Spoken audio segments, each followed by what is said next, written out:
जिसमें तुम कह सको ये सौंदर्य है जो फूल में भरा था, सौंदर्य तिरोहित हो जाएगा। अगर तुमने फूल पर आक्रमण किया तो फूल की आत्मा तुम्हें न मिलेगी, शरीर ही मिलेगा। विज्ञान इसलिए आत्मा में भरोसा नहीं करता। भरोसा करे भी कैसे? इतनी चेष्टा के बाद भी आत्मा की कोई झलक नहीं मिलती। झलक मिलेगी ही नहीं, इसलिए नहीं कि आत्मा नहीं है, बल्कि तुमने जो ढंग चुना है वो आत्मा को पाने का ढंग नहीं। तुम जिस द्वार से प्रवेश किए हो वो क्षुद्र को पाने का द्वार है। आक्रमण से जो बहुमूल्य है वो नहीं मिल सकता। जीवन का रहस्य तुम्हें मिल सकेगा अगर नमन के द्वार से तुम गए। अगर तुम झुके, तुमने प्रार्थना की, तो तुम प्रेम के केंद्र तक पहुंच पाओगे। परमात्मा को रिझाना करीब करीब एक स्त्री को रिझाने जैसा है। उसके पास अति प्रेमपूर्ण, अति विनम्र, प्रार्थना से भरा हृदय चाहिए। और जल्दी वहां नहीं है। तुमने जल्दी की कि तुम चूके, वहां बड़ा धैर्य चाहिए। तुम्हारी जल्दी और उसका हृदय बंद हो जाएगा, क्योंकि जल्दी भी आक्रमण की खबर है। इसलिए जो परमात्मा को खोजने चलते हैं उनके जीवन का ढंग दो शब्दों में समाया हुआ है, प्रार्थना और प्रतीक्षा। प्रार्थना से शास्त्र शुरू होते हैं और प्रतीक्षा पर पूरे होते हैं। प्रार्थना से खोज इसलिए शुरू होती। इस शास्त्र का पहला चरण है ओम स्वप्रकाश आनंद स्वरूप भगवान शिव को नमन। और अब शिव सूत्र प्रारंभ। इस नमन को बहुत गहरे उतर जाने दें, क्योंकि अगर द्वार ही चूक गया तो पीछे महल की जो मैं चर्चा करूंगा वो समझ में ना आएगी। पुरुष को थोड़ा हटाएं, आक्रामक वृत्ति को थोड़ा दूर करें। ये समझ कुछ बुद्धि से आने वाली नहीं, हृदय से आने वाली है। ये समझ कुछ तुम्हारे तर्क पर निर्भर न करेगी, ये तुम्हारे प्रेम पर निर्भर करेगी। इस शास्त्र को तुम समझ पाओगे, लेकिन वो समझ ऐसी न होगी जैसे कोई गणित को समझता है। वो समझ ऐसी होगी जैसे कोई काव्य को समझता है। कविता पर तुम झपट नहीं पड़ते, तुम कविता का धीरे धीरे स्वाद लेते हो, चुस्की लेते हो, जैसे कोई चाय को पीता है।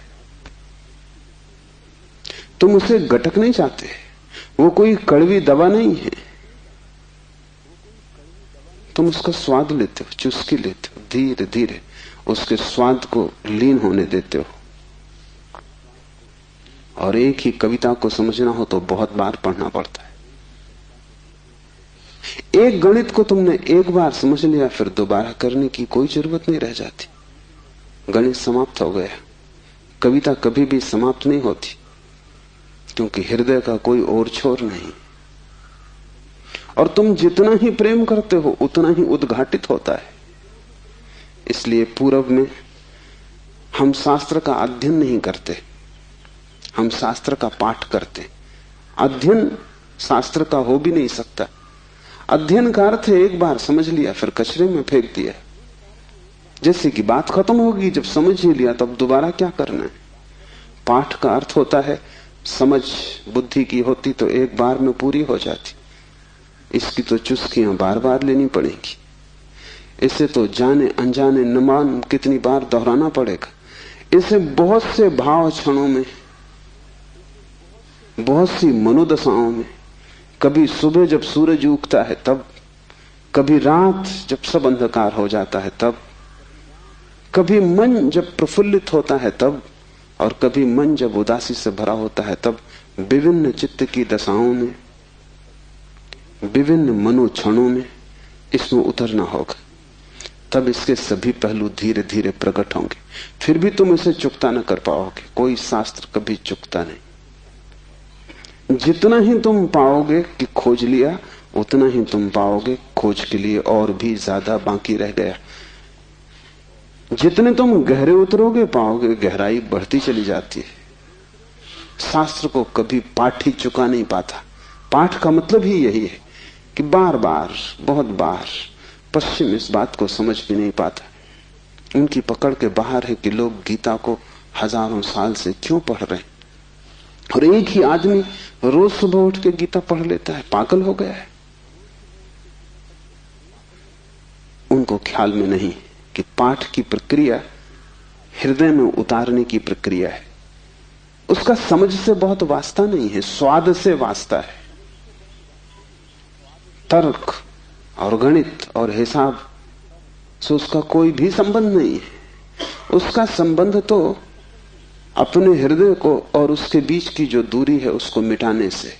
धीरे धीरे हम इतने लीन हो जाएं उसमें कि पाठी और पाठ एक हो जाए, पता ही न चले कि कौन गीता है और कौन गीता का पाठी। ऐसे भाव से जो चले, ये स्त्री का भाव है, ये समर्पण की धारा है। इसे ख्याल में ले लेना।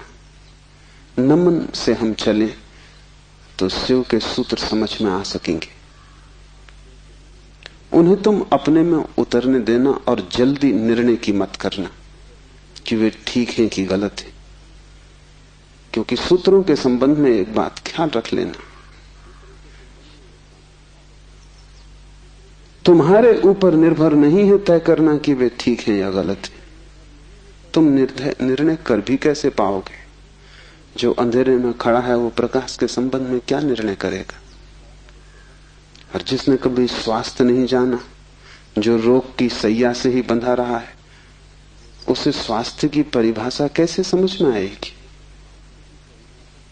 जिसने कभी प्रेम की स्फुरना नहीं पहचानी और जो जीवन भर घृणा, ईर्षा और द्वेष में जिया है, वो प्रेम की कविता तो पढ़ सकता है क्योंकि शब्द उसकी समझ में आ जाएंगे, लेकिन शब्दों में जो छिपा है, अंतर गुम्फित है, वो द्वार तो उसके लिए बंद ही रहेगा। इसलिए तुम निर्णय मत करना कि क्या ठीक क्या गलत। तुम सिर्फ पीना, समझना भी नहीं कहता हूं, तुम सिर्फ पीना, तुम सिर्फ स्वाद में उतरना। और अगर वो स्वाद तुम्हारे भीतर रहस्य के लोग खोलने लगे और वो स्वाद अगर तुम्हारे भीतर नई सुगंध को जन्म दे दे और तुम पाओ कि क्षण भर को भी सही तुम्हारे दुर्गंध का व्यक्तित्व विलीन हो गया है, तुम्हारे भीतर कोई फूल खिला है और तुम सुगंधित हुए हो, क्षण भर को भी तुम पाओ कि तुम अंधकार नहीं हो, कोई दिया जल गया है, एक झलक मिली जैसे अंधेरे में बिजली कौंध गई हो, उसी से समझ आएगी। तुम्हारे समझने से नहीं, तुम्हारे अनुभव की झलक से समझ आएगी। इसलिए तुम विनम्र रहना। दूसरी बात, सूत्र का अर्थ होता है संक्षिप्त से संक्षिप्त, सारभूत,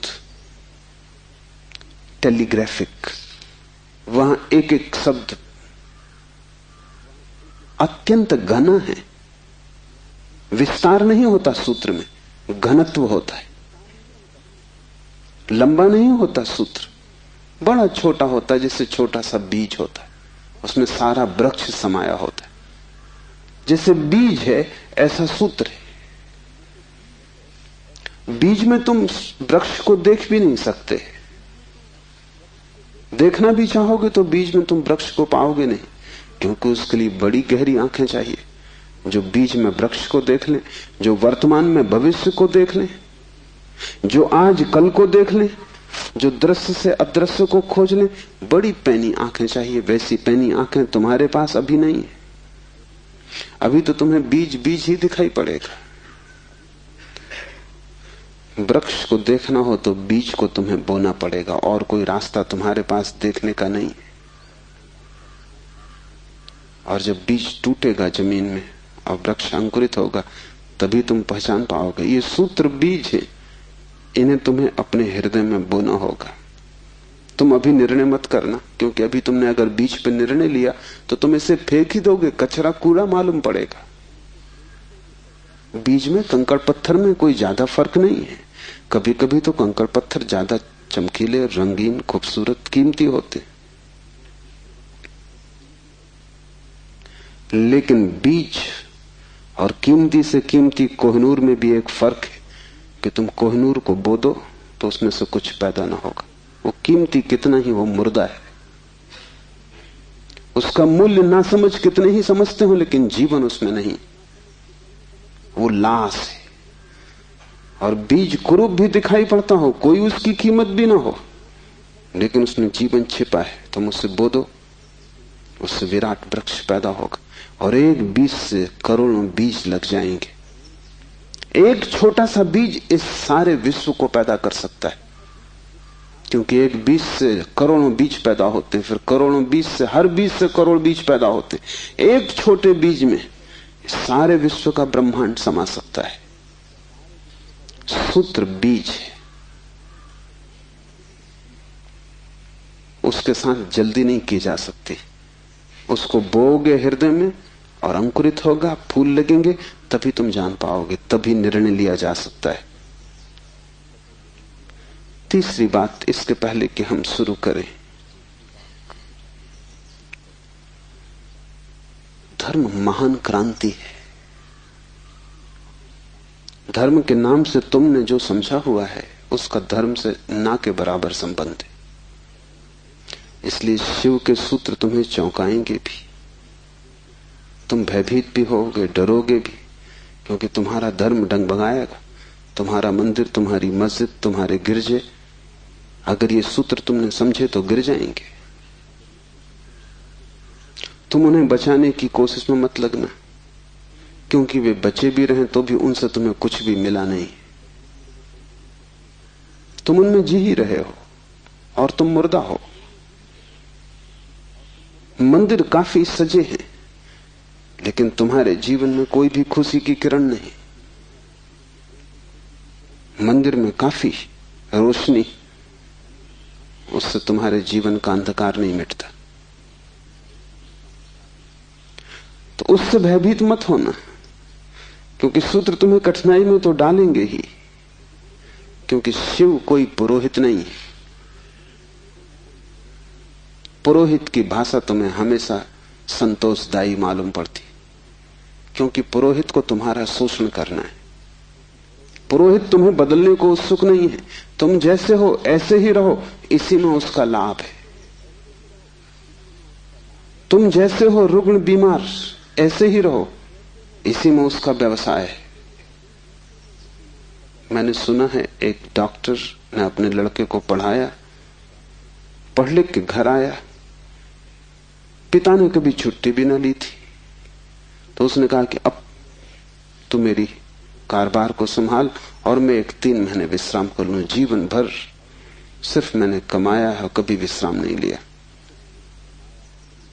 वो विश्व की यात्रा पर निकल गया। 3 महीने बाद लौटा तो उसने अपने लड़के से पूछा कि सब ठीक चल रहा है। उसके लड़के ने कहा कि बिल्कुल ठीक चल रहा है। आप हैरान होंगे कि जिन मरीजों को आप जीवन भर में ठीक न कर पाए, उनको मैंने 3 महीने में ठीक कर दिया। पिता ने सिर ठोक लिया। उसने कहा, मूढ़, वही हमारा व्यवसाय थे। क्या मैं उनको ठीक नहीं कर सकता था? तेरी पढ़ाई कहां से आती थी? उन्हीं पर आधार था, और भी बच्चे पढ़ लिख लेते, तूने सब खराब कर दिया। पुरोहित तुम जैसे हो रुग्ण बीमार, तुम्हें वैसा ही चाहता है, उस पर ही उसका व्यवसाय है। शिव कोई पुरोहित नहीं है, शिव तीर्थंकर है, शिव अवतार है, शिव क्रांति दृष्टा है, पैगंबर है। वे जो भी कहेंगे वो आग है। अगर तुम जलने को तैयार हो तो ही उनके पास आना। अगर तुम मिटने को तैयार हो तो ही उनके निमंत्रण को स्वीकार करना, क्योंकि तुम मिटोगे तो ही नए का जन्म होगा। तुम्हारी राख पर ही नए जीवन की शुरुआत है। इन बातों को ख्याल में रख के एक एक सूत्र को समझने की कोशिश करें। पहला सूत्र है चैतन्य आत्मा। चैतन्य आत्मा है।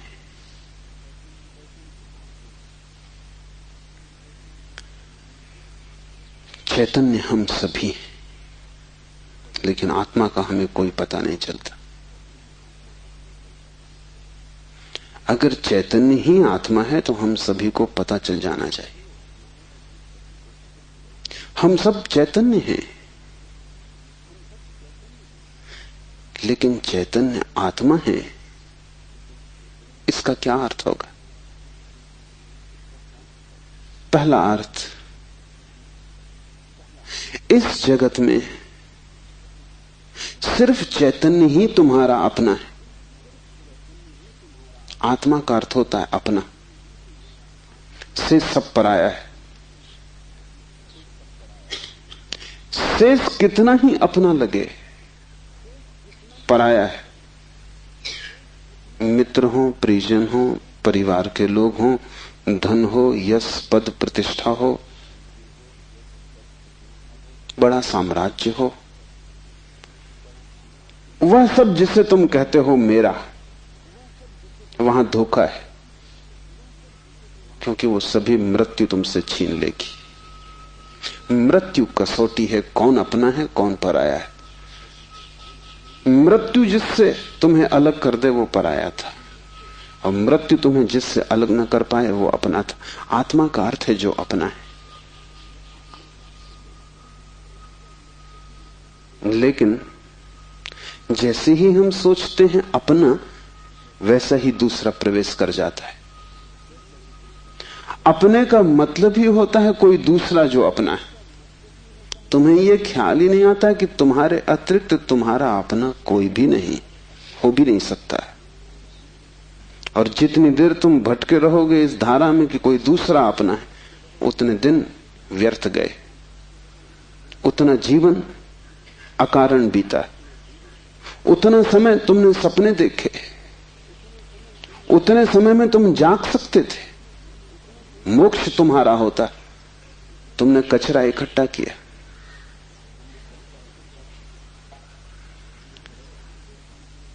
सिर्फ तुम ही तुम्हारे हो, यह पहला सूत्र। मेरे अतिरिक्त मेरा कोई भी नहीं। ये बड़ा क्रांतिकारी सूत्र है, बड़ा समाज विरोधी, क्योंकि समाज जीता इसी आधार पर है कि दूसरे अपने हैं,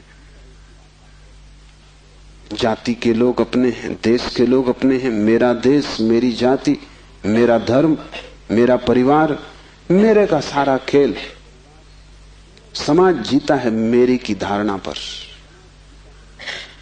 इसलिए धर्म समाज विरोधी तत्व है। धर्म समाज से छुटकारा है, दूसरे से छुटकारा है। और धर्म कहता है कि तुम्हारे अतिरिक्त तुम्हारा और कोई भी नहीं। ऊपर से देखने पर बड़ा स्वार्थी वचन मालूम पड़ेगा, क्योंकि ये तो ये बात हुई कि बस हम ही अपने हैं, तो तत्क्षण हमें लगता है ये तो स्वार्थ की बात हुई। ये स्वार्थ की बात नहीं। अगर ये तुम्हें ख्याल में आ जाए तो ही तुम्हारे जीवन में परार्थ और परमार्थ पैदा होगा, क्योंकि जो अभी आत्मा के भाव से ही नहीं भरा है, उसके जीवन में कोई परार्थ और कोई परमार्थ नहीं हो सकता। तुम कहते हो दूसरों को मेरा, लेकिन मेरा कह के तुम करते क्या हो? मेरा कह के तुम उन्हें चूसते हो। मेरा तुम्हारा शोषण का हिस्सा है, फैलाव है। जिसको भी तुम मेरा कहते हो, तुम उसे गुलाम बनाते हो, तुम उसे अपने परिग्रह में परिवर्तित कर देते हो। मेरी पत्नी, मेरा पति, मेरा बेटा, मेरा पिता, तुम करते क्या हो? इस मेरे के पीछे, इस मेरे के पर्दे के पीछे तुम्हारे संबंध का मूल आधार क्या है? तुम चूसते हो, तुम शोषण करते हो, तुम दूसरे का उपयोग करते हो।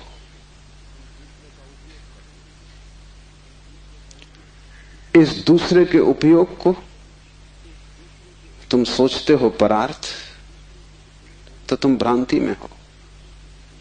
एक सम्राट बूढ़ा हुआ, उसके 3 बेटे थे और वो बड़ी चिंता में था किसको राज्य दे।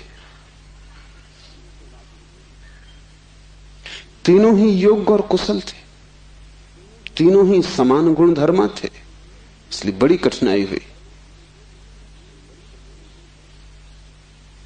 उसने एक दिन तीनों बेटों को बुलाया और कहा कि पिछले पूरे वर्ष में तुमने जो भी कृत्य महानतम किया हो, एक कृत्य जो पूरे वर्ष में महानतम हो, वो तुम मुझे कहो।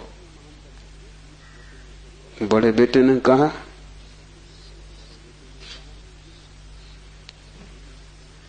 कि गांव का जो सबसे बड़ा धनपति है वो तीर्थ यात्रा पर जा रहा था। उसने करोड़ों रुपए के हीरे जवाहरात बिना गिने, बिना किसी हिसाब किताब के, बिना किसी दस्तखत लिए मेरे पास रख दिए और कहा कि जब मैं लौट आऊंगा तीर्थ यात्रा से मुझे वापस लौटा देना। चाहता मैं तो पूरे भी पा जा सकता था, क्योंकि न कोई लिखा पड़ी थी न कोई गवाह था। इतना भी न करता तो थोड़े बहुत बहुमूल्य हीरे में बचा लेता तो कोई कठिनाई न थी, क्योंकि उस आदमी ने ना तो गिने थे और ना कोई संख्या रखी थी। लेकिन मैंने सब जैसी की जैसी थैली वापस लौटा दी। पिता ने कहा तुमने भला किया, लेकिन मैं तुमसे पूछता हूं कि अगर तुमने कुछ रख लिए होते तो तुम्हें पश्चाताप, गिलानी, अपराध का भाव पकड़ता या नहीं? उस बेटे ने कहा निश्चित पकड़ता। तो बाप ने कहा इसमें परोपकार कुछ भी ना हुआ, तुम सिर्फ अपने पश्चाताप, अपनी पीड़ा से बचने के लिए ये किए हो। इसमें परोपकार क्या हुआ? हीरे बचाते तो ग्लानि मन को पीड़ा देती, कांटे की तरह चुभती, उस कांटे से बचने के लिए तुमने हीरे वापस दिए। काम तुमने अच्छा किया, ठीक है, लेकिन परोपकार कुछ भी ना हुआ। उपकार तुमने अपना ही किया है। दूसरा बेटा थोड़ी चिंता में पड़ा और उसने कहा कि मैं राह के किनारे से गुजरता था और झील में सांझ के वक्त, जबकि वहां कोई भी न था, एक आदमी डूबने लगा। चाहता तो मैं अपने रास्ते चला जाता, सुना अनसुना कर देता, लेकिन मैंने तत्क्षण छलांग मारी, अपने जीवन को खतरे में डाला और उस आदमी को बाहर निकाला। बाप ने कहा तुमने ठीक किया, लेकिन अगर तुम चले जाते और ना निकालते तो क्या उस आदमी की मृत्यु सदा तुम्हारा पीछा न करती? तुम अनसुनी कर देते ऊपर से, लेकिन भीतर तो तुम सुन चुके थे उसकी चीत्कार आवाज कि बचाओ। क्या सदा सदा के लिए उसका प्रेत तुम्हारा पीछा न करता? उसी भय से तुमने छलांग लगाई, अपने जान को खतरे में डाला, लेकिन परोपकार तुमने कुछ किया हो इस भ्रांति में पड़ने का कोई कारण नहीं। तीसरे बेटे ने कहा कि मैं गुजरता था जंगल से और एक पहाड़ की कगार पर मैंने एक आदमी को सोया हुआ देखा, जो कि नींद में अगर एक भी करवट ले तो सदा के लिए समाप्त हो जाएगा, क्योंकि दूसरी तरफ महान खड्ड था। मैं उस आदमी के पास पहुंचा और जब मैंने देखा कि वो कौन है तो वो मेरा जानी दुश्मन था।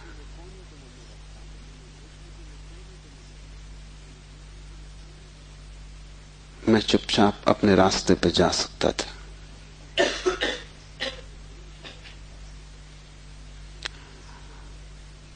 या अगर मैं अपने घोड़े पर सवार उसके पास से भी गुजरता तो मेरे बिना कुछ किए शायद सिर्फ मेरे गुजरने के कारण वो करवट लेता और खड्ड में गिर जाता।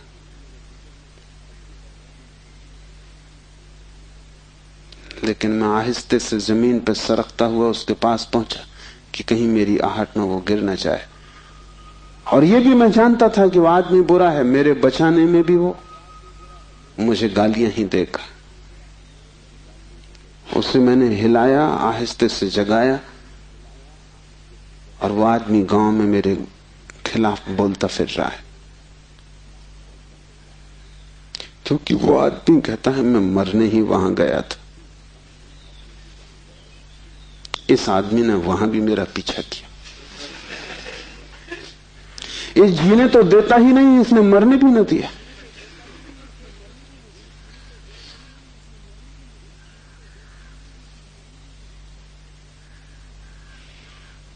पिता ने कहा तुम दोस्त से बेहतर हो, लेकिन परोपकार ये भी नहीं। क्यों? क्योंकि तुम अहंकार से फूले नहीं समा रहे हो कि तुमने कुछ बड़ा कार्य कर दिया। बोलते हो तो तुम्हारी आंखों की चमक और हो जाती, कहते हो तो तुम्हारा सीना फूल जाता है। और जिस कृत्य से अहंकार निर्मित होता हो वो परोपकार न रहा। बड़े सूक्ष्म मार्ग से तुमने अपने अहंकार को उससे भर लिया। तुम सोच रहे हो तुम बड़े धार्मिक हो, परोपकारी हो। तुम इन दो से बेहतर हो, लेकिन मुझे राज्य के मालिक के लिए किसी तीसरे की ही तलाश, चौथे की ही तलाश करनी पड़ेगी। जब तुम परोपकार करते हो तब तुम कर नहीं सकते, क्योंकि जिसे अपना ही पता नहीं है वो परोपकार करेगा कैसे? तुम चाहे सोचते हो कि तुम कर रहे हो गरीब की सेवा, अस्पताल में बीमार के पैर दबा रहे हो, लेकिन अगर तुम गौर से खोजोगे तो तुम कहीं ना कहीं अपने अहंकार को ही भरता हुआ पाओगे। और अगर तुम्हारा अहंकार ही सेवा से भरता है तो सेवा भी शोषण है। आत्मज्ञान के पहले कोई व्यक्ति परोपकारी नहीं हो सकता, क्योंकि स्वयं को जाने बिना इतनी बड़ी क्रांति हो ही नहीं सकती। मैंने सुना है कि मुल्ला नसरुद्दीन की पत्नी उससे झगड़ रही और कह रही थी कि मामला क्या है, एक दफा साफ हो जाना चाहिए। तुम मेरे सभी रिश्तेदारों को नफरत और घृणा क्यों करते हो? नसरुद्दीन ने कहा यह बात गलत है, ये बात तथ्यगत भी नहीं है, और मैं इसका प्रमाण है मेरे पास। और प्रमाण यह है कि मैं तुम्हारी सास को अपनी सास से ज्यादा चाहता हूं। अहंकार ऐसे रास्ते खोजता, ऊपर से दिखता है कि तुम परोपकार कर रहे हो, लेकिन भीतर तुम ही खड़े होते हो। और जितनी सूक्ष्म हो जाती है यात्रा, उतनी ही पकड़ के बाहर हो जाती। दूसरे तो पकड़ ही नहीं पाते, तुम भी नहीं पकड़ पाते हो। दूसरे तो धोखे में पड़ते ही हैं, तुम भी अपने दिए धोखे में घूम जाते हो, भटक जाते हो। हम सभी ने अपनी अपनी भूल भुलैया बना ली। उसमें हमने दूसरों को धोखा देने के लिए ही शुरू किया था सारा उपाय, आयोजन। ये हमने कभी सोचा न था कि अपनी बनाई भूल भुलैया में हम खुद ही खो जाएंगे, लेकिन हम खो गए। पहली बात स्मरण रखो, तुम्हारे अतिरिक्त तुम्हारा कोई भी नहीं है। जैसे ही यह स्मरण सघन होता है कि चैतन्य ही आत्मा है, बस चैतन्य ही मैं हूं, और सब पर है, पराया है, विजाती है, वैसे ही तुम्हारे जीवन में क्रांति की पहली किरण प्रविष्ट हो जाती। वैसे ही तुम्हारे और समाज के बीच एक दरार पड़ जाती। वैसे ही तुम्हारे और तुम्हारे संबंधों के बीच एक दरार पड़ जाती। लेकिन आदमी अपनी तरफ देखना नहीं चाहता। देखना कठिन भी है, क्योंकि देखने के पहले जिस प्रक्रिया से गुजरना पड़ता है वो बहुत संघातक है। एक मारवाड़ी व्यापारी एक फिल्म अभिनेत्री के प्रेम में पड़ गया। वैसे बात अनहोनी थी, मारवाड़ी और व्यापारी प्रेम से सदा दूर ही रहता है, लेकिन अनहोनी भी घटती है। प्रेम में तो पड़ गया, लेकिन व्यापारी का संदेह भरा चित्त, तो उसने एक जासूस नियुक्त कर दिया अभिनेत्री के पीछे कि तू पता लगा इसका चरित्र तो ठीक है ना।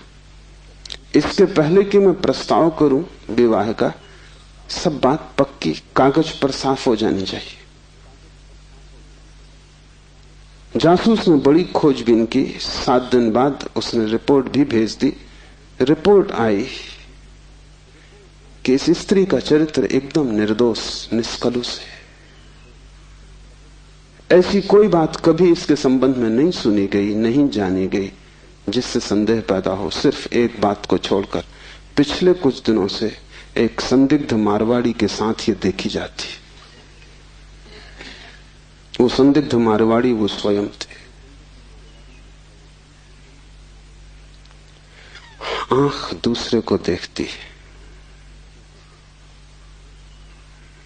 हाथ दूसरे को छूते हैं, मन दूसरे की सोचता है, और तुम सदा अंधेरे में खड़े रह जाते हो। तुम्हारी हालत वही है जो दिया तले अंधेरे की होती। उस दिए की रोशनी सब पे पड़ती, सिर्फ तुम्हें छोड़ देती। इसलिए तुम भटकते हो उस रोशनी में, सब तरफ सब दिशाओं में यात्रा करते हो, और एक अपरिचित रह जाता है, और वही तुम हो। यह पहला सूत्र है चैतन्य आत्मा। इस सूत्र को गहरे बीज की तरह अपने हृदय में उतर जाने दो। व्यर्थ है सारे जगत की यात्रा अगर तुम अपने से अपरिचित रह गए।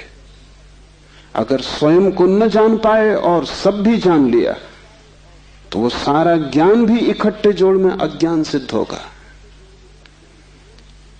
अगर अपने को न देख पाए और सारा जगत देख डाला, चांद तारे छान डाले, तो भी तुम अंधे ही रहोगे, क्योंकि आंख तो उसी को मिलती है जो स्वयं को देख लेता है। ज्ञान तो उसी को मिलता है जो स्वयं से परिचित हो जाता है, जो चैतन्य के स्वप्रकाश में नहा लेता है, वही पवित्र है। और कोई तीर्थ नहीं है, चैतन्य तीर्थ है। और चैतन्य तुम्हारा स्वभाव है, उससे तुम क्षण भर को भी पार नहीं गए हो, लेकिन दिया तले अंधेरा है। तुम उससे दूर जा भी नहीं सकते, चाहो तो भी, लेकिन भ्रम पैदा हो सकता है कि तुम बहुत दूर चले गए हो। तुम सपना देख सकते हो संसार में, लेकिन सपना सत्य नहीं हो सकता। सत्य तो सिर्फ एक बात है, वो है तुम्हारा चैतन्य स्वभाव। चैतन्य आत्मा है, तो पहली तो बात कि मेरा सिवाय चैतन्य के और कोई भी नहीं।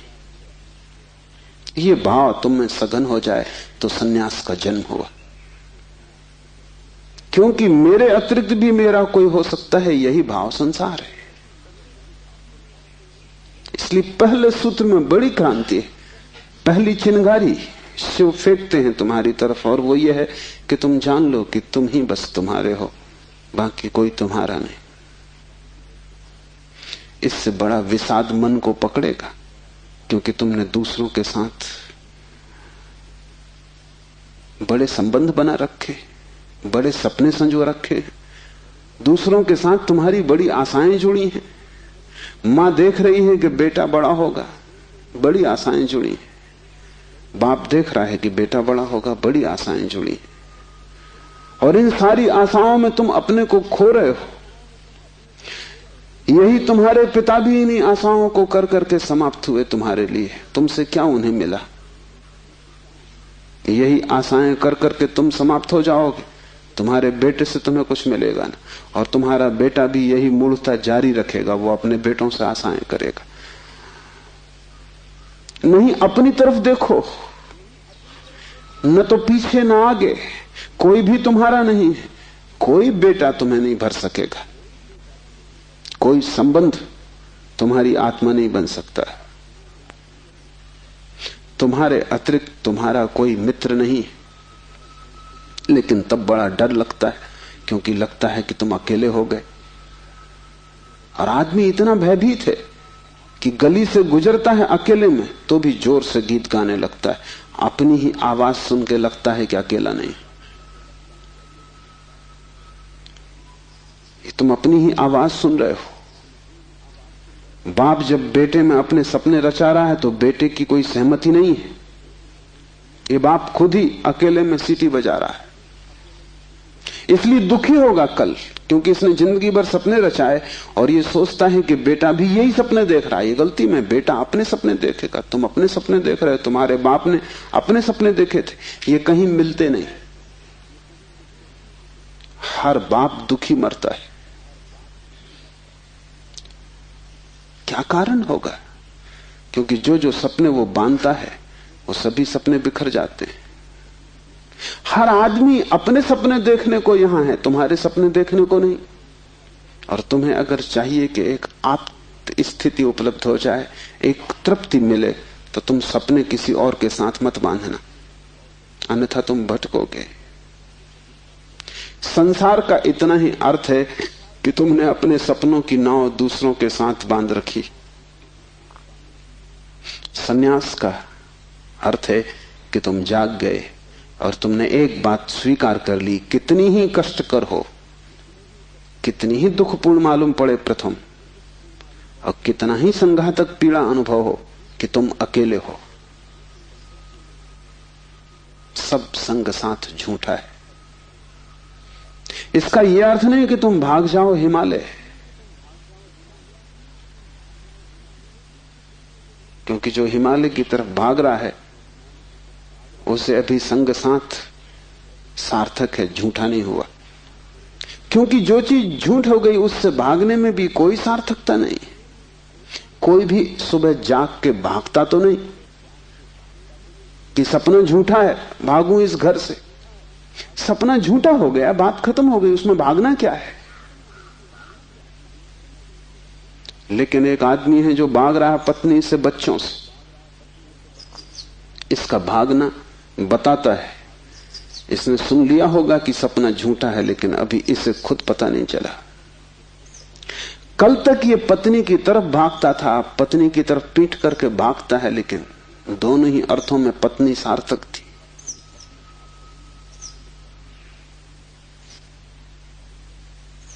एक जैन संत हुए, गणेश वर्णी। वर्षों पहले उन्होंने पत्नी त्याग दी। साधु पुरुष थे। कोई 20 वर्ष त्याग के बाद काशी में थे, तब खबर आई कि पत्नी मर गई। उनके मुंह से जो वचन निकला वो याद रख लेने जैसा है। उन्होंने कहा, चलो झंझट मिटी। उनके भक्तों ने इस वचन का अर्थ लिया कि बड़ी वीतरागता है। थोड़ा सोचो तो साफ हो जाएगा कि वीतरागता बिल्कुल नहीं, क्योंकि जिस पत्नी को 20 साल पहले छोड़ दिया उसकी झंझट अभी कायम थी तो ही मिट सकती है। गणित बिल्कुल सीधा और साफ है। ये पत्नी जो 20 साल पहले छोड़ दी, किसी न किसी तरह छाया की तरह पीछे चल रही होगी, ये मन में कहीं सवार होगी।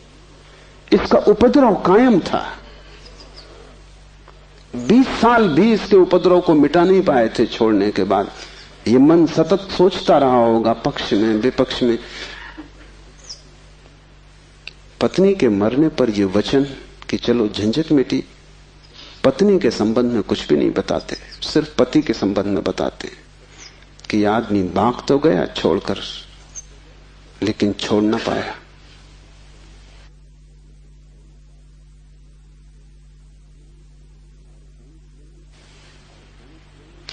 और गणेश वर्णी साधु पुरुष थे, इसलिए थोड़ा सोच लेना, साधु पुरुष भी बड़ी भ्रांति में रह सकते। उनके चरित्र में, आचरण में कोई भूल चूक न थी। वे मर्यादा के पुरुष थे, ठीक ठीक नियम से चलते थे। वहां कोई जरा भी दरार नहीं पा सकता, जरा त्रुटि नहीं पा सकता। सब आचरण ठीक था, साधुता पूरी थी। फिर भी भीतर कोई बात चूक गई। हिमालय पहुंच गए, झंझट सांस चली गई। फिर दूसरी बात भी समझ लेने जैसी है, और वो ये कि अगर पत्नी के मरने पर पहला ख्याल ही आया कि झंझट मिटी, तो कहीं जाने अनजाने अचेतन में पत्नी की मृत्यु की आकांक्षा भी छिपी रही होगी। वो जरा गहरा किसी तल पर पत्नी मिट जाए, न हो, समाप्त हो जाए, ये तो हिंसा हो गई। लेकिन एक एक वचन भी अकारण नहीं आता, आसमान से नहीं आता, एक एक वचन भी भीतर से आता। और ऐसे क्षणों में जबकि पत्नी मर गई इसकी खबर आई हो, तुम ठीक ठीक अपने रोजमर्रा के व्यवसायी होश में नहीं होते हो, तब तुमसे जो बात निकलती है वो ज्यादा सही होती। घंटे भर बाद तुम्हें मौका मिल जाएगा, तुम खुद ही सोच समझ के लीप पोता कर लोगे, तुम फिर जो कहोगे वो बात झूठी हो जाएगी। लेकिन तत्क्षण उस क्षण में वर्णी चूक गए। वो जो 20 साल से उन्होंने चारों तरफ साधुता का व्यवस्था कर रखी थी, उस क्षण में भूल गए। जब वर्णी को ऐसा घट सकता है तो तुम्हें तो सहज ही घट सकता है। भागने से कुछ भी ना होगा, भागकर कोई भी कभी भाग नहीं पाया। लेकिन भक्त इसको न देख पाएंगे। उन्होंने तो वर्णी की कथा में इसको बड़े बहुमूल्य वचन की तरह संग्रहित किया है, ये सोच के कि देखो आदमी कैसा वीतराग है। तुम्हें पता भी नहीं हो सकता कि वीतरागता क्या है। तुम राग में जीते हो, तुम्हें विराग समझ में आता है, तुमसे जो विपरीत है वो समझ में आता है। तुम जानते हो कि तुम पत्नी को छोड़ के नहीं जा सकते, और ये आदमी छोड़ के चला गया, ये आदमी तुमसे बड़ा है, ये तुमसे विपरीत है, लेकिन तुमसे भिन्न नहीं। तुम पैर के बल खड़े हो, यह आदमी सिर के बल खड़ा है, लेकिन तुम्हारे मन में और इसके मन में रत्ती भर भी फर्क नहीं। खोज के देखो, तुम सभी सोचते हो कि पत्नी झंझट। तुम एक आध ऐसा पति पा सकते हो जो कहे पत्नी झंझट नहीं। पत्नी के सामने मत पूछना, एकांत में अकेले। मुल्ला नसरुद्दीन ने मुझे कहा है कि मैं भी कभी सुखी था, लेकिन ये मुझे पता ही तब चला जब मैंने विवाह कर लिया, और तब फिर बहुत देर हो चुकी थी। मैं भी कभी सुखी था, ये पता मुझे तब चला जब मैंने विवाह कर लिया, लेकिन तब तक तो बहुत देर हो चुकी थी, सुख हाथ से जा चुका था। पति को गहराई में पूछो तो ऐसा पति खोजना कठिन है जिसने कई बार पत्नी की हत्या करने का विचार न किया हो, सपने न देखे हो कि मार डाला पत्नी को। सुबह उठ के वो भी कहेगा कैसा बेहुदा सपना, लेकिन अचेतन आकांक्षा है। जिससे झंझट पैदा होती है उसे मिटा देने का मन सीधा तर्क है, लेकिन झंझट दूसरे से कभी पैदा होती ही नहीं। पत्नी में अगर कोई उपद्रव होता तो कौन तुम्हें रोकता था, तुम सब भाग गए होते हिमालय। उपद्रव पत्नी में नहीं है, क्योंकि तुम हिमालय जाके फिर पत्नी खोज लोगे।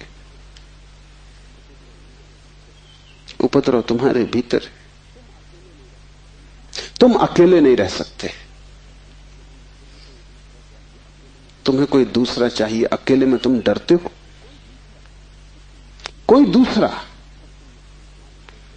तब तुम निश्चिंत मालूम पड़ते हो। क्यों? दूसरे की मौजूदगी से आश्वासन मिलता है। दुख में सुख में कोई साथी है, जीवन में मृत्यु में कोई साथी है। लेकिन अकेलापन स्वभाव है, और जिस व्यक्ति ने यह अनुभव कर लिया कि आत्मा ही बस मेरी है, उसने अपने अकेलेपन को अनुभव कर लिया।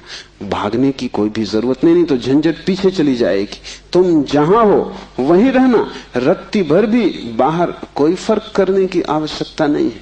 लेकिन भीतर तुम अकेले हो जाना। भीतर तुम कैवल्य को अनुभव करना कि मैं अकेला हूं, कोई संगी साथी नहीं। और ये तुम दोहराना मत, क्योंकि दोहराने की कोई जरूरत नहीं कि रोज सुबह बैठ के तुम दोहराओ कि मैं अकेला हूं, कोई संगी साथी नहीं। इससे कुछ भी ना होगा। ये दोहराना तो सिर्फ यही बताएगा कि तुम्हें अभी ख्याल नहीं हुआ। इसे समझना, ये तथ्य है कि तुम अकेले हो। समझने में अड़चन है, वही तपश्चर्या है। तप का अर्थ नहीं है कि तुम धूप में खड़े हो जाओ।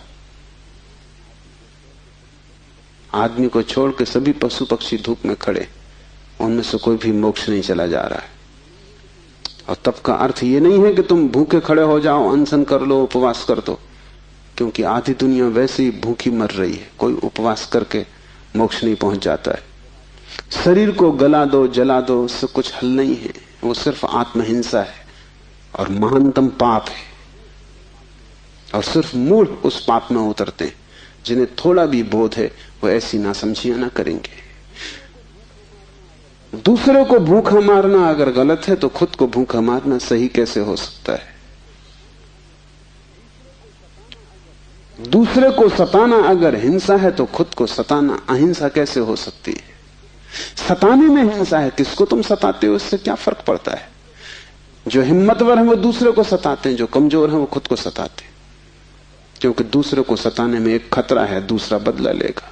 खुद को सताने में वो खतरा भी नहीं है, कौन बदला लेगा?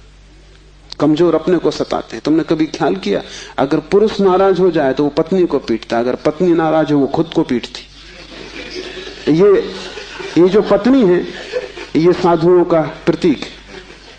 कमजोर अपने को पीट लेता, क्या करे? ताकतवर दूसरे को पीटता है, क्योंकि उसमें खतरा तो है ही कि दूसरा क्या करेगा कौन जाने। कमजोर आत्महिंसक हो जाता है और ताकतवर परहिंसक होता है। और धार्मिक वो है जो अहिंसक, न वो दूसरे को सताता है न खुद को सताता है। सताने की बात ही व्यर्थ है। तपश्चर्या का अर्थ है कि तुमने ये सत्य स्वीकार कर लिया कि तुम अकेले हो, कोई उपाय नहीं है संगी साथी का। तुम कितना ही चाहो, कितनी ही आंखें बंद करो, सपने देखो, तुम अकेले ही रहोगे। जन्मों जन्मों से तुमने घर बसाए, परिवार बसाए, मिटाए, लेकिन तुम अकेले ही रहे हो। तुम्हारे अकेलेपन में रत्ती भर फर्क नहीं पड़ता। जिसने ये जान लिया, स्वीकार कर लिया कि मैं अकेला हूं, उसके लिए इंगित है इस सूत्र में चैतन्य आत्मा है, वही तुम्हारा और कोई तुम्हारा नहीं। और दूसरी बात इस सूत्र में है, वो है चैतन्य। आत्मा कोई सिद्धांत नहीं है कि तुम शास्त्र में पढ़ो और मान लो। आत्मा कोई जैसे गुरुत्वाकर्षण का सिद्धांत है, ऐसा कोई सिद्धांत नहीं है। आत्मा एक अनुभव है, सिद्धांत नहीं। और अनुभव है चैतन्य की तीव्रता का। इसलिए तुम जितने चैतन्य होते जाओगे उतनी ही तुम्हें आत्मा का पता चलेगा। तुम जितने बेहोश होते चले जाओगे उतना ही तुम्हें अपना पता नहीं चलेगा, और तुम करीब करीब बेहोश हो। जो आत्मा को जानना चाहता है उसे किसी दर्शन शास्त्र की जरूरत नहीं है, उसे चैतन्य को जगाने की प्रक्रिया चाहिए, उसे विधि चाहिए जिससे वो ज्यादा चेतन हो जाए। जैसे कि आग को तुम उकसाते हो, राख जम जाती, तुम उकसा देते हो, राख झड़ जाती, अंगारे झलकने लगते। ऐसी तुम्हें कोई प्रक्रिया चाहिए जिससे तुम्हारी राख झड़े और अंगारा चमके, क्योंकि उसी चमक में तुम पहचानोगे कि तुम चैतन्य हो। और जितने तुम चैतन्य हो उतने ही तुम आत्मवान हो। जिस दिन तुम पाओगे कि मैं परम चैतन्य हूं, उस दिन तुम परमात्मा हो। तुम्हारी चेतना की मात्रा ही तुम्हारी आत्मा की मात्रा होगी। लेकिन अभी तुम करीब करीब बेहोश हो, अभी करीब करीब तुम जैसे शराब पिए हो। अभी तुम चल रहे हो, उठ रहे हो, काम कर रहे हो, लेकिन जैसे नींद में। होश तुम्हें नहीं है। कभी तुमने ख्याल किया, किताब पढ़ते वक्त तुम पूरा पेज पढ़ जाते हो, तब तुम्हें ख्याल आता है, अरे मैं पूरा पेज पढ़ भी गया और एक शब्द याद नहीं। तुमने कैसे पढ़ा होगा पूरा पेज? तुम पढ़ सकते हो सोए सोए, मन कहीं और रहा होगा, तुम पढ़ गए, तब तुम्हें होश पता चला कि ये तो पूरा पेज व्यर्थ गया। तुम कई बार रास्ते से चलते हो, तुम पूरा रास्ता चल जाते हो, तब तुम्हें ख्याल आता है कि तुम चल रहे हो। तुम काम करते हो और तुम्हें पता नहीं चलता कि तुम कर रहे हो। तुम बेहोशी में जी रहे हो और चैतन्य आत्मा है, और तुम पूछते हो क्या आत्मा है? तुम चाहते हो कोई प्रमाण दे, तुम चाहते हो कोई सिद्ध करे, कोई तर्क से तुम्हें समझा दे तो तुम भी मान लो, नहीं तो तुम नास्तिक हो जाओगे। नास्तिकता बेहोशी का सहज परिणाम है, आस्तिकता होश का फल। जितना तुम्हारा होश बढ़ेगा,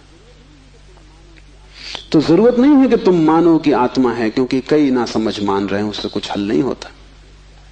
इस मुल्क में तो सभी मानते हैं कि आत्मा है, लेकिन इससे क्या फर्क पड़ता है? तुम्हारे जीवन में कोई क्रांति इससे आती नहीं। शायद तुम इसलिए मान लेते हो कि हजारों साल से दोहराया जा रहा है, सुनते सुनते तुम्हारे कान पक गए, सुनते सुनते तुम भूल ही गए हो कि संबंध में सोचना भी है। सुनते सुनते पुनरुक्ति से आदमी सम्मोहित हो जाता है। एक ही बात बार बार दोहराई चली जाए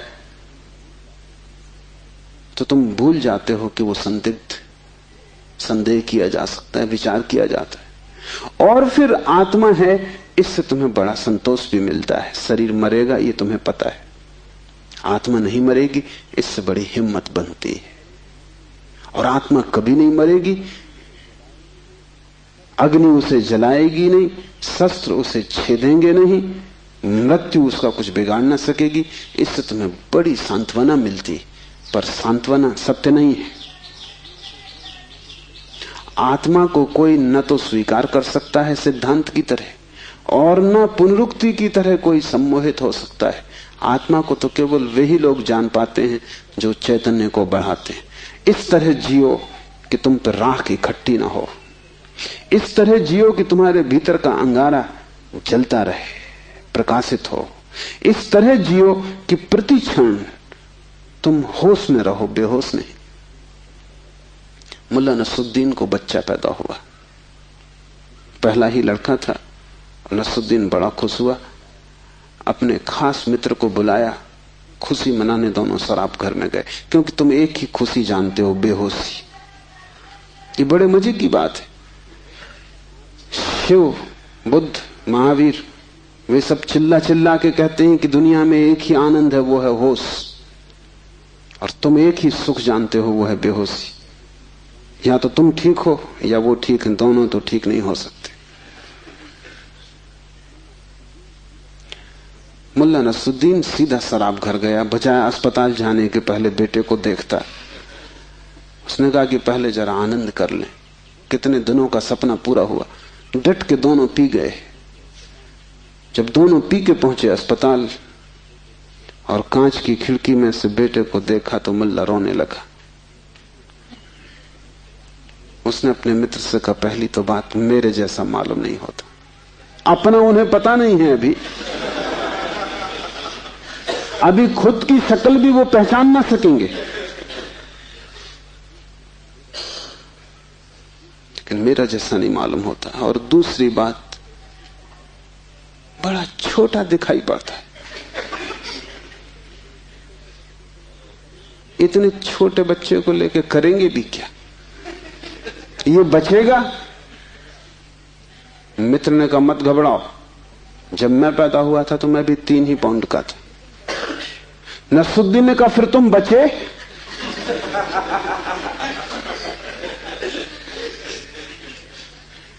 मित्र सोचने लगा, क्योंकि वो भी बेहोशी में था। उसने कहा, पक्का नहीं कह सकता।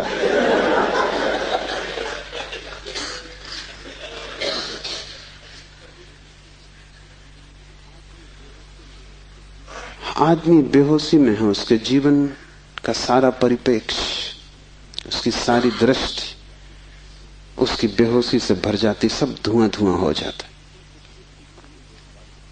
तुम कुछ भी ठीक से नहीं देख पाते और तुम एक ही सुख जानते हो कि जब तुम अपने को भूल जाते हो, चाहे सिनेमा हो, चाहे संगीत हो, चाहे सेक्स हो, जहां भी तुम अपने को भूल जाते हो वहीं तुम कहते हो बड़ा सुख आया। भूलने को तुम सुख कहते हो, विस्मरण को? कारण है क्योंकि जब भी तुम होश से भरते हो तुम सिवाय दुख के अपने जीवन में कुछ भी नहीं पाते। इसलिए जब भी तुम देखते हो जीवन को, जरा ही सजग हो के तुम पाते हो दुख दुख, कुरूपता चारों तरफ।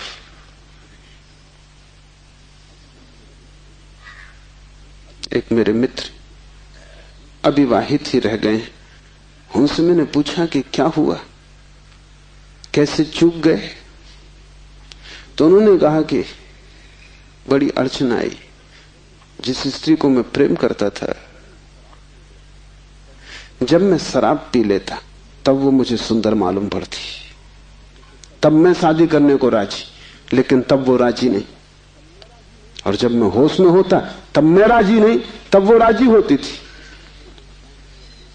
इसलिए चूक गए, कोई उपाय ना हुआ, मेल ना हो सका।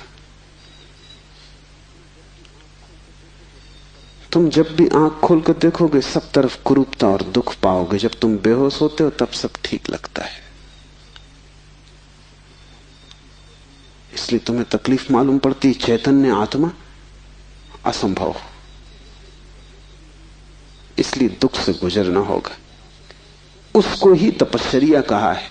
जब कोई व्यक्ति जागना शुरू करता है तो पहले तो उसे दुख में से ही गुजरना होगा, क्योंकि तुमने जन्मों जन्मों तक दुख अपने चारों तरफ निर्मित किए हैं। कौन उनसे गुजरेगा तुम अगर न गुजरे तो? इसको हमने कर्म कहा है। कर्म का कुल इतना ही अर्थ है कि जन्मों जन्मों तक हमने चारों तरफ दुख निर्मित किए, जाने अनजाने हमने दुख की फसल बोई है, काटेगा कौन? तो जब भी तुम होश में आते हो तुम्हें फसल दिखाई पड़ती, बड़ी लंबी, इस खेत से तुम्हें गुजरना पड़ेगा। डर के मारे तुम वहीं बैठ जाते हो, फिर आंख बंद करके शराब पी लेते हो कि ये तो बहुत झंझट का काम है। लेकिन जितनी तुम शराब पीते हो उतनी ये फसल बढ़ती जाती। हर जन्म तुम्हारे कर्म की श्रृंखला में कुछ और जोड़ जाता है, घटाता नहीं। तुम और भी गर्त में उतर जाते हो, नरक और करीब आ जाता है। होश से भरोगे तो पहला तो घटना ये घटने ही वाली है कि तुम्हारे जीवन में चारों तरफ दुख दिखाई पड़ेगा, नरक, क्योंकि तुमने वो निर्मित किया है। और अगर तुमने हिम्मत रखी, साहस रखा और तुम उस दुख से गुजर गए, तो जिस दुख से तुम सचेतन रूप से गुजर जाओगे वो फसल कट गई। उन दुखों से तुम्हें न गुजरना पड़ेगा फिर। और अगर एक बार तुम सारी दुख की श्रृंखला से गुजर जाओ, कर्म की श्रृंखला से, क्योंकि वो तुम्हारी आत्मा के चारों तरफ बंधी हुई जंजीरें, अगर तुम उन सब से गुजर जाओ और होश न खो और हिम्मत जारी रखो कि कोई फिक्र नहीं, जितना दुख मैंने पैदा किया है मैं गुजरूंगा, मैं अंत तक जाऊंगा। मैं उस प्रथम घड़ी तक जाना चाहता हूं जब मैं निर्दोष था और दुख की यात्रा शुरू ना हुई थी, जब मेरी आत्मा परम पवित्र थी और मैंने कुछ भी संग्रह न किया था दुख का। मैं उस समय तक प्रवेश करूंगा ही, चाहे कुछ भी परिणाम हो, कितना ही दुख, कितनी ही पीड़ा। अगर तुमने इतना साहस रखा तो आज नहीं कल दुख से पार होकर तुम उस जगह पहुंच जाओगे जहां शिव का सूत्र तुम्हें समझ में आएगा, चैतन्य आत्मा है। और एक बार तुम अपने भीतर के चैतन्य में प्रतिष्ठित हो जाओ, फिर तुमसे कोई दुख पैदा नहीं होता, क्योंकि बेहोश आदमी अपने चारों तरफ दुख पैदा करता है। तुमने देखा है शराबी को चलते हुए रास्ते पर वो कैसा डगमगाता है? ऐसी तुम्हारी जिंदगी है। कहीं पैर रखते हो, कहीं पड़ता है, कहीं जाना चाहते हो, कहीं पहुंच जाते हो। कुछ करना चाहा था, कुछ और ही हो जाता है। कुछ कहने निकले थे, कुछ और ही कह के घर लौट आते हो। इसे तुम रोज देख रहे हो, फिर भी तुम समझ नहीं पाते कि क्यों हो रहा है। तुम गए थे किसी से क्षमा मांगने और झगड़ा करके वापस आ गए।